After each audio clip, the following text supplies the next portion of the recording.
Between November 27th and December 15th of 2013, every single one of Target's 1,797 US stores were hacked, resulting in the theft of over 40 million people's credit card information and 70 million individual addresses, phone numbers, and other personal information as well. Hackers began by installing a malware program in Target's security and payment systems. The malware would then store the credit card information anytime a card was swiped. Then the shopper's information would be uploaded onto the Target server, which had been commandeered by the hackers. The company FireEye, in which was responsible for Target's security systems, spotted filtration malware uploaded to their servers. Upon contacting Target and informing them of what was found, Target would sit back and literally take no action.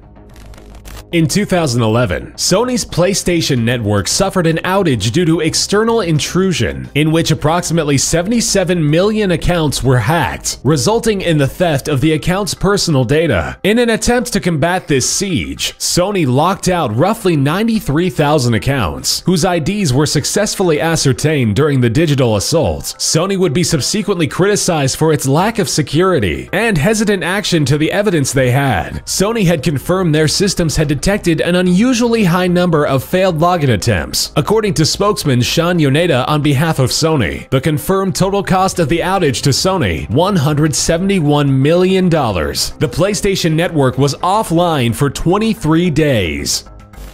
A group of hackers attacked the Office of Personnel Management, or OPM, stealing massively sensitive data on roughly 4 million current and former American federal employees. Though there is little evidence to prove it, law enforcement believes it to be an attack based from China. Representative Adam Schiff calls this cyber attack among the most shocking, because Americans may expect that federal computer networks are maintained with state-of-the-art defenses, with little to go on and still being unable to recover the hacked files. Homeland Security, OPM, and the FBI are working together in joint investigation, in which they all continue to monitor federal networks for any suspicious activity, and are working aggressively with the affected agencies to conduct investigative analysis to assess the extent of the alleged intrusion.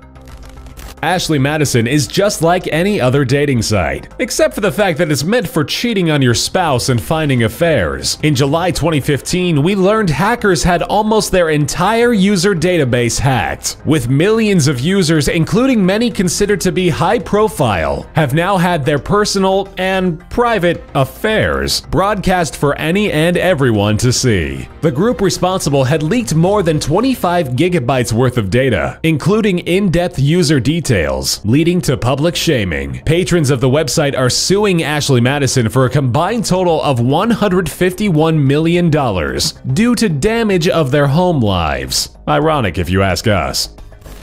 Albert Gonzalez, the accused mastermind behind the combined credit card theft of more than 170 million cards and ATM numbers from 2005 to 2007. His crew used SQL injection, a type of code injection, to create and utilize backdoors on several corporate systems to launch packet sniffing attacks, allowing them to steal computer data from internal networks. During the spree, Gonzalez is rumored to have hosted a $75,000 birthday party for himself, and was even said to have complained about the fact that he had to count $340,000 by hand because his currency counter broke. He would be arrested on May 7, 2008, and would spend the next 2 years in court. On March 25, 2010, Gonzalez was sentenced to 20 years in federal prison.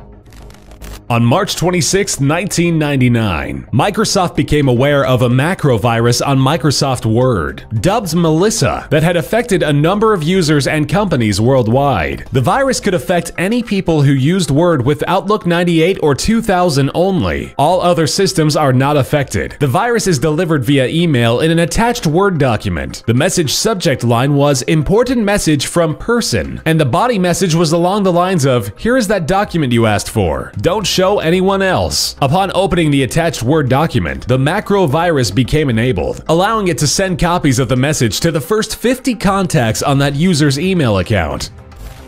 The United States and Israel initiated one of the most sophisticated cyber attacks of all time in 2010. Known by the name Stuxnet, the computer worm, which was designed specifically to target Iran's uranium enrichment facilities, the worm disrupted the operations like a smart bomb, attacking Siemens industrial controllers, which operated some of Iran's nuclear power plant centrifuges. It also caused these centrifuges to spin at uneven speeds. Though 58.85% of all affected computers were located in Iran, other countries such as Indonesia, India, Azerbaijan, and the United States were among others affected with the same virus.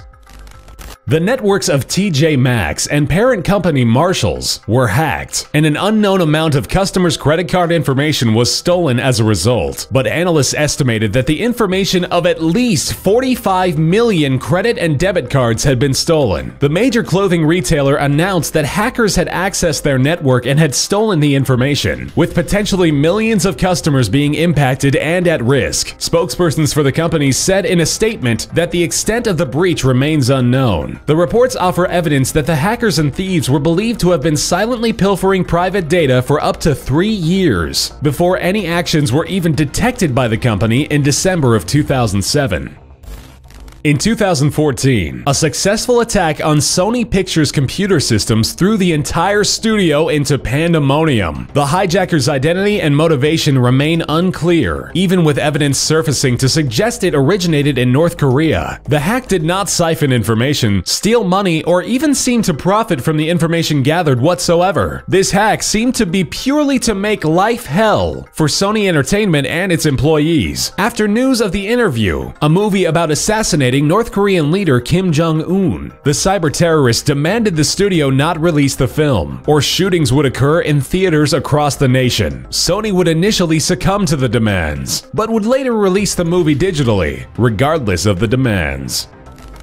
The Conficker work, the largest computer worm in history, reportedly infected tens of millions of Windows PCs in more than 200 countries, with UK government PCs being particularly hit hard in the cyber assault. The worm originally targeted users of social networking sites such as Facebook, Skype, Yahoo Messenger, and multiple email clients, Gmail, Outlook, and Hotmail to name just a few. The infection allows the attacker to access user information such as banking, credit card numbers, and private passwords. The worm has yet to be destroyed and is still highly active today. Microsoft suggests any infected with it seek immediate help in the removal of the security risk via the assistance of a certified Microsoft technician.